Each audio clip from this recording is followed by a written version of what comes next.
আয়েশা, তোমার বাবার কি কথা বলবো? তোমার বাবার কথা বললেই তো আমি চোখে পানি ধরে রাখতে পারবো না। আমি একদিন মক্কার ঘরের ভিতরে বসে ঘুমাই, আমি মক্কার ঘরে ঘুমাই রয়েছি। ওই সময় গভীর রাত্রে সমস্ত দুশ্মনরা এসে আমার বাড়ির চারো কিনার দিয়ে ঘেরাও করেছে, চারো কিনার দিয়ে ঘেরাও করেছে। ওই সময় আমি পেরেশানির ভিতরে চিন্তা হয়ে গেলাম, আমি যদি এখন বের হয় তাহলে আমার সমস্ত মানুষ আমাকে ধ্বংস দুনিয়ার বুক থেকে বিদায় করে ফেলবে। কেননা তাদের অনেক দিন যেটা কল্পনা চিন্তা ছিল, মুহাম্মদকে কিভাবে ধ্বংস করা যায়, দুনিয়ার থেকে কিভাবে বিদায় করা যায়। তারা দীর্ঘদিন পর্যন্ত চেষ্টা করলো, কিন্তু মুহাম্মদকে দুনিয়ার বুক থেকে শেষ করতে পারে না। তারা এবার পরিপূর্ণ কল্পনা নিয়ে আসলো, আমার আবর্তন পরিপূর্ণ কল্পনা নিয়ে আসলো, মুহাম্মদকে আজকে দুনিয়ার বুক থেকে শেষ করিয়ে দেব, আর মুহাম্মদকে আর দুনিয়ার বুকে রাখা যাইবে না। মুহাম্মদ সাল্লাল্লাহু আলাইহি সাল্লাম চিন্তা করে গেলেন, এমন ভাবে চিন্তায় পেরেশানি হয়ে পড়লেন, আমি যদি এখন ঘর থেকে বের হই তাহলে আমার আত্মীয় স্বজন আমাকে দুনিয়ার বুক থেকে কতল করে ফেলবে। মুহাম্মদ সাল্লাল্লাহু আলাইহি সাল্লাম যখন পেরেশানি পড়ে গেলেন, আল্লাহ তাআলা জিবরাইল আলাইহিস সালামকে পাঠিয়ে দিলেন, ও জিবরাইল পয়গম্বর, আপনি কোন চিন্তা করেন না, পেরেশানি করিয়েন না। আমি যেইভাবে কোরআনকে হেফাজত করব, আমি আল্লাহ মুহাম্মদকে আপনাকে হেফাজত করব। আল্লাহ তাআলা ডাকতে বললেন, ও পয়গম্বর, ও আমার বন্ধু, আপনি হাতের ভিতরে কিছু বালু নেন। আল্লাহ তাআলার হুকুমে মুহাম্মদ সাল্লাল্লাহু আলাইহি সাল্লাম হাতের ভিতরে কিছু বালু নিলেন। বালু নিয়ে আল্লাহ তাআলা ডাকতে বললেন, ও আমার বন্ধু, আপনি কোরআন থেকে, আপনার পবিত্র জবান থেকে কিছু কোরআনের আয়াত তেলাওয়াত করেন। আল্লাহ তাআলা আল্লাহ তাআলার হুকুমে মুহাম্মদ সাল্লাল্লাহু আলাইহি সাল্লাম কিছু বালু নিয়ে সূরা ইয়াসিনের কিছু আয়াত তেলাওয়াত কইরা ওই কাফেরদের মুখের ভিতর নিক্ষেপ করলেন। সমস্ত কাফেরদের চেহারার উপরে গেলেন, ছিটিয়ে পড়লেন, কোন কাফেররা চোখে দেখে না। আল্লাহ তাআলা বললেন, হে মুহাম্মদ, আপনি এখন ঘর থেকে বের হইয়া, হিজ্জতের কথা তো আগেই বলা হয়েছে, এখন হিজ্জত হওয়ার জন্য আপনি প্রস্তুত না। মুহাম্মদ সাল্লাল্লাহু আলাইহি সাল্লাম হিজ্জত যাওয়ার জন্য মদিনার দিকে রওনা করলেন। মদিনার দিকে যখন রওনা করলেন, রওনা করার সঙ্গে সঙ্গে এক দরবারে যে আবু বকর রাদিয়াল্লাহু তাআলা ঘরে যে সালাম দিলেন। যখন সালাম দেওয়ার সঙ্গে সঙ্গে আবু বকর হাজির দিলেন, লাব্বাইক ইয়া রাসূলুল্লাহ।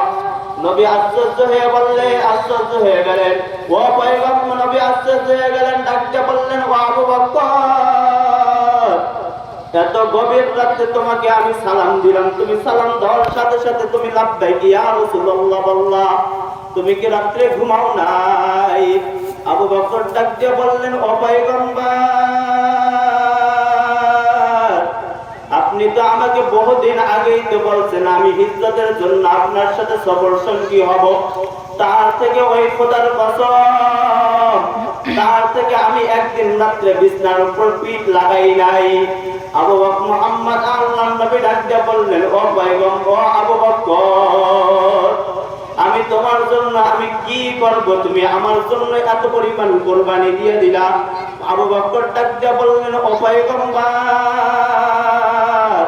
শুধু তাই না, আমার মেয়ে রুটি বানাইয়া আপনার জন্য সর্বদাই রাত্রে জাগে থাকে। পয়গম্বর এখান থেকে সফর যাইবে, দীর্ঘ পথ সফর করবে, ক্ষুধা লাগবে, তাহার জন্য খাবার বানিয়ে আমার মেয়ে থাকে। নবী আবু বকর ডাক দিয়ে বললেন, তাই না, দুইটি সফর করার জন্য দুইটি উট কিনেছি, এই উট দুইটাও ঘোড়ের গোড়ায় তাকাই রয়েছে, মুহাম্মদ আসবে, তাকে নিয়ে সফর মদিনার পথে যাইবে, ঘুমায় না। আবু বকর রাদিয়াল্লাহু তাআলা আনহু এই কথা বলতে আছে, নবী চোখ দিয়ে পানি পড়তে আছে। নবী ডাকতে বললেন, ও আবু বকর, দীর্ঘ আগে তো আমার মা আমার বাবা চলে গেছে, আমি দীর্ঘ আগে এতিম হয়ে গেছি, আমার তো মা নাই, আমার বাবা নাই, এই গভীর রাতে তুমি আমার জন্য যেই পরিমাণ করছো এইটা তো আমার জন্য ভোলা নাই। আবু বকর ডাকতে বললেন, ও আবু বকর, চলো ইজ্জতের জন্য চলো, কেননা কাফেররা আমাদের পিছনে ধাওয়া করতে আছে। আবু বকর রাদিয়াল্লাহু তাআলা আনহু ইজ্জতের জন্য সামনে মদিনার দিকে অগ্রসর হইতে আছে। আবু বকর রাদিয়াল্লাহু তাআলা আনহু এবং নবী মায়ান নবী হাঁটতে আছে। আবু বকর এক পিঠ ডাইনে যায়, এক পিঠে বামে যায়, এক পিঠ সামনে যায়, এক পিঠ পিছে যায়। আল্লাহর নবী ডাক দিয়ে বললেন, ও আবু বকর, আপনি কেন এক পিঠ ডাইনে যান, এক পিঠ পিছনে যান, এক পিঠ সামনে যান, এক পিঠ পিছে যান? আবু বকর ডাক দিয়ে বললেন, ও পয়গম্বর, আমি ডাইনে যাই এই জন্য, যদি কোন শত্রু ডাইন থেকে আক্রমণ করে তাহলে আমার আবু বকরের গায়ে আগে লাগবে, তারপরে আপনার গায়ে। যদি আমি এক পিঠ বামে যাই এই জন্য, যদি আপনার কোন শত্রু যদি আক্রমণ করে তাহলে আমার আবু বকরের গায়ে জানি লাগে। আমি পিছে যাই এই জন্য, যদি পিছ থেকে কোন শত্রু আক্রমণ করে তাহলে পিছে জানি লাগে, আমার গায়ে আগে লাগে। আমি সামনে যাই এই জন্য, যদি আমার সামনে থেকে যখন আক্রমণ করে তাহলে আমার গায়ে লাগে। আবু বকর এই কথা বর্ণনা দিতেছে, নবী কাঁদতে আছে। নবী বললেন, আবু বকর চলো সামনের জন্য। আবু বকর রাদিয়াল্লাহু তাআলা নবী হিজরতের জন্য যাইতে আছে, দীর্ঘ পথ সফর দিতে আছে। হঠাৎ করে নবী ক্লান্ত হয়ে গেছে, নবী সামনে অগ্রসর হইতে পারতেছে না, আস্তে আস্তে নবী সামনে যাইতে আছে। হঠাৎ করে একটা পাথরের সাথে নবীর পায়ের সাথে ধাক্কা লাগিয়া নবীর পা কেটে গেছে। পা কেটে গেছে, নবী পাড়া দিতে পারে না, সামনে অগ্রসর রক্ত বের হইতে আছে। আবু বকর রাদিয়াল্লাহু তাআলা নবীর হয়ে বললেন, নবীকে ডাক দিয়ে বললেন, হে পয়গম্বর, আপনি কোন বেয়াদবি না মনে করলে আমার ঘাড়ে আপনি ওঠেন, আমি আপনাকে ওই গুহা পর্যন্ত নিয়ে যাই। আল্লাহর নবীকে আবু বকর কাঁধে নিয়ে গুহা পর্যন্ত যখন নিয়ে গেলেন, গুহার গর্তের ভিতর নবী করিম সাল্লাল্লাহু আলাইহি সাল্লামকে তার কানের উপর থয়ে মাথা রাখিয়ে নবী করিম সাল্লাল্লাহু আলাইহি সাল্লাম বিছনায় যাইতে আছে, বিশ্রাম করতে আছে। ওই সময় আবু বকর রাদিয়াল্লাহু তাআলা মাথার ভিতর চিন্তা, যদি এখানে ওই গুহার ভিতর অনেক গর্ত আছে, এই গর্তগুলো যদি বন্ধ না করা হয় তাহলে কোন সাপ বিচ্ছু পয়গম্বরের উপর আক্রমণ করতে পারে, আঘাত হানতে পারে। আবু বকরের গায়ের থেকে একটা চাদর ছিল, ওই চাদরটা ছিঁড়া গুহার গর্তের ভিতর গর্তগুলো বন্ধ করতে আছে। গর্তগুলো বন্ধ করতে করতে শেষ পর্যায়ে একটা গর্ত ছিল, কিন্তু ওই গর্তটা বন্ধ করার জন্য পর্যাপ্ত পরিমাণ কাপড় নাই।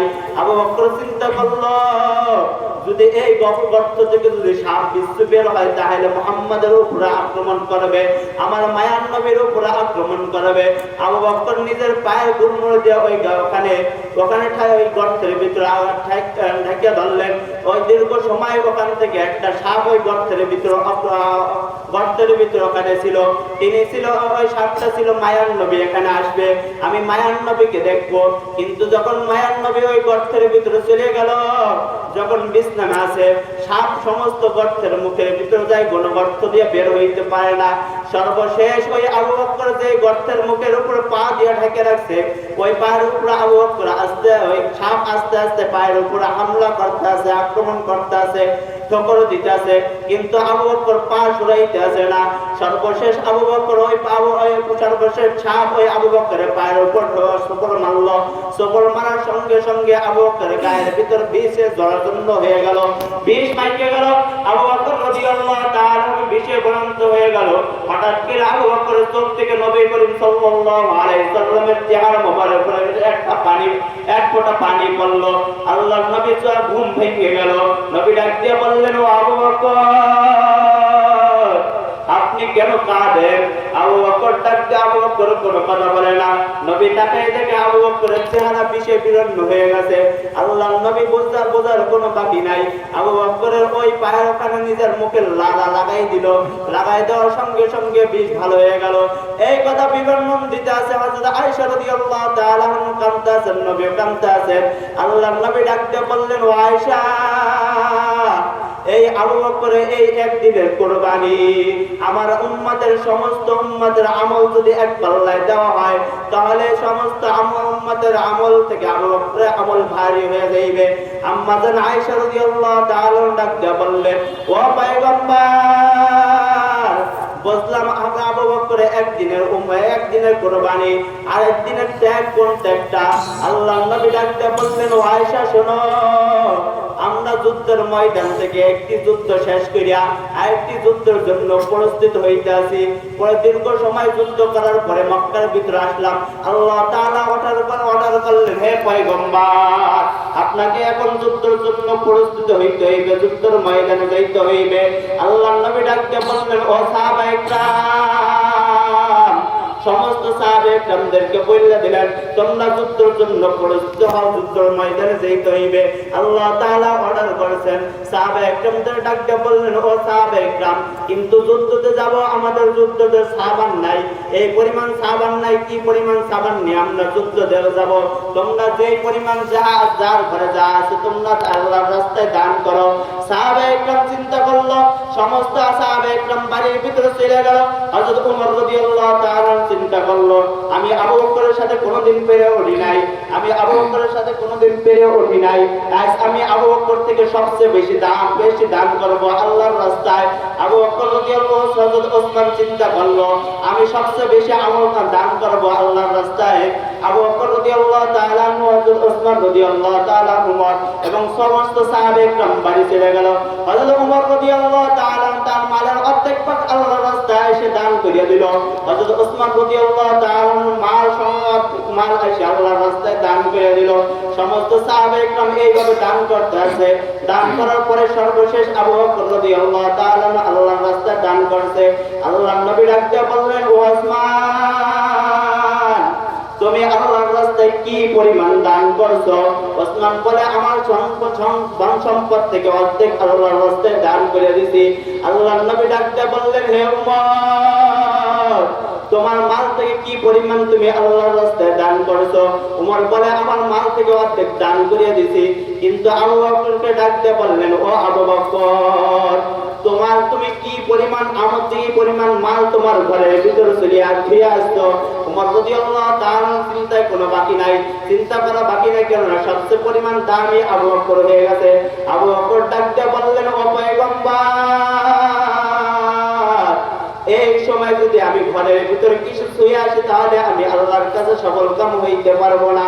আমার ঘরের ভিতর ঝাড়ু দিয়ে দিয়ে যা আছে সমস্ত কিছু আপনার রাস্তায় আল্লাহর রাস্তায় দান করে দিয়েছি, সমস্ত মাল আমি আল্লাহর রাস্তায় দান করিয়ে দিয়েছি। আল্লাহর নবী এই কথা শুনে আশ্চর্য হয়ে গেল। আল্লাহ তাআলা সঙ্গে সঙ্গে জিবরাইল আলাইহিস সালামকে পাঠিয়ে দিলেন, ও পয়গম্বর, প্রত্যেকদিন আল্লাহ তাআলা আপনাকে সালাম দেয়, আজ আপনার সঙ্গে আবু বকরকে আল্লাহ তাআলা সালাম জানাইছে। আল্লাহ তাআলা জানতে চাইছে আবু বকরের মনের হালাত কি, আবু বকরের মনের হালাত সম্পর্কে আল্লাহ তাআলা জানতে চাইছে। আল্লাহ আবু বকরকে ডাক দিয়ে বললেন, ও আবু বকর, ও আবু বকর, আল্লাহ আপনাকে সালাম দিয়েছে। আল্লাহ তাআলা জানতে চাইছে আপনার মনের আশা কি, মনের চিন্তা কি। আবু বকর চোখের পানি ছিলিয়ে কান্না শুরু করলো, ও পয়গম্বর, আমি মক্কার ভিতর বিশাল বড়, আমি মক্কার ভিতর সবচেয়ে বড় অপরাধী একজন মানুষ ছিলাম, আমি মক্কার ভিতর জাহান্নামী একজন মানুষ ছিলাম। আমি আবু বকর আপনার হাতে কালিমা পড়িয়া মুসলমান হওয়ার কারণে আল্লাহ তাআলা নিজে সালাম জানাইছে, আমি এই জন্য কান্না করতেছি। আল্লাহর হাবিব সাল্লাল্লাহু আলাইহি সাল্লাম একদিন রাত্রে মসজিদে নববীর ভিতর যাইতে আছে, যাওয়ার পরে দেখে মসজিদে নববীর থেকে গুনগুন আওয়াজ আসতে আছে, কান্নার আওয়াজ আসতে আছে। আল্লাহর নবী ডাকতে বললেন, ও আবু বকর,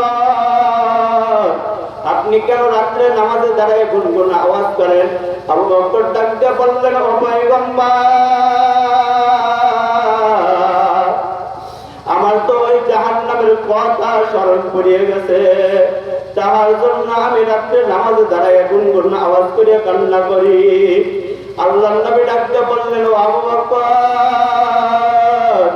আল্লাহ তাআলা তো আপনাকে জান্নাতের সার্টিফিকেট দিয়ে দিয়েছে, আপনি তো জান্নাতি মানুষ, আপনি কেন নামাজের ভিতর দাঁড়িয়ে কান্না করেন? আল্লাহ আবু বকর ডাকতে বললেন, ইয়া রাব্বি, ইয়া পয়গম্বর, আমাকে বারবার একটা আয়াতে আমাকে বারবার কান্না করতে আছে। আল্লাহ তো মুমিনদেরকে জান্নাতের বিনিময়ে জান্নাত দিয়েছে, আল্লাহ তাআলা মুমিনদেরকে জান্নাতের বিনিময়ে জান্নাত দিয়েছে। আজ সকালে আমার দোকানের ভিতরে একজন মহিলা এসে একটা কাপড় ফেরত দিয়েছে, বলছে, হে আবু বকর, দীর্ঘদিন আগে আপনার দোকান থেকে একটা কাপড় নিয়েছিলাম, কিন্তু ওই কাপড়টা আমার পছন্দ হয় নাই, কিন্তু ব্যস্ততার কারণে ব্যস্ততার কারণে আমি আসতে পারি না মাল ফেরত দিতে। দীর্ঘ 6 মাস পর আমি আপনার দোকানে আসলাম, এই কাপড়টা ফেরত রাখেন, আমার টাকা ফেরত দেন। আবু বকর বলতেছে, কালকে আমাদের ময়দানে যদি আল্লাহ তাআলা ডাকিয়া বলেন, ও আবু বকর, তুমি আমার কদমে এসে সেজদা দিতে, একটা সেজদাও আমি আমার কাছে পছন্দ হয় নাই। তুমি যত রুকু করছো, একটা রুকু আমার কাছে পছন্দ হয় নাই। যত জিকির করছো, একটা জিকিরও আমার কাছে পছন্দ হয় নাই। যত দান করছো, একটা দানও আমার কাছে পছন্দ হয় নাই। আল্লাহ তাআলা যদি বলে, তোমার মাল তুমি ফেরত নাও, আমার জান্নাত এখন ফেরত, তুমি আমার জান্নাত ফেরত দাও, তাহলে কালকে আমাদের ময়দানে আমি কি আবু বকর জাহান্নামের আসামি হয়ে যাব? এই চিন্তা করে আমি আবু বকর কান্না করতে আছি। হযরত আবু বকর রাদিয়াল্লাহু তাআলা এই পরিমাণ পেরেশানি, এই পরিমাণ চিন্তা। আজ আমাদের মধ্যে কোনো জান্নাতের টিকিট নাই, জান্নাতের সার্টিফিকেট নাই, কিন্তু আমাদের মাথার ভিতর কোনো চিন্তা নাই, কোনো পেরেশানি নাই, কোনো চিন্তা নাই কিভাবে আমাদের কোনো চিন্তা নাই, নামাজ পড়ি না, রোজা করি না, যাকাত দিই না, দিনে মধ্যে আমরা আসে পড়ি না, আসে বসি না, কোনো চিন্তা করি না। যদি আমার আবু বকর সেই সাহাবায়ে কেরামদের দুনিয়ার বুকে জান্নাতের সার্টিফিকেট দিয়েছে, সেই সাহাবায়ে কেরামদের চিন্তা পেরেশানি যদি এই পরিমাণ থাকে, তাহলে আমার আপনার কি পরিমাণ চিন্তা পেরেশানি থাকা দরকার? আল্লাহর হাবিব সাল্লাল্লাহু আলাইহি সাল্লাম তার জন্যই বললেন, 2 ধরনের ব্যক্তিকে যে ব্যক্তি মেনে চলবে, কালকে আমাদের ময়দানে ওই 72টি দলের ভিতরে একটি দলের ভিতরে অন্তর্ভুক্ত হইবে। 1 নম্বর দল হইল মা আনা, যে ব্যক্তি আল্লাহর নবীকে মানবে। 2 নম্বর ওয়াসহাবিহি, আমার সাহাবায়ে কেরামদেরকে যারা অনুসরণ করবে, তারা হইবে ওই একটি দলের ভিতরে অন্তর্ভুক্ত। আর যারা আমাকে এবং আমার সাহাবায়ে কেরামদেরকে অনুসরণ করে চলবে না, আমাকে এবং আমার সাহাবায়ে কেরামদেরকে যারা মেনে চলবে না, তারা হইবে ওই 72টি দলের ভিতরে অন্তর্ভুক্ত। আর যারা ওই 72টি দলের ভিতরে অন্তর্ভুক্ত হবে, তারা হবে জাহান্নামী। আল্লাহ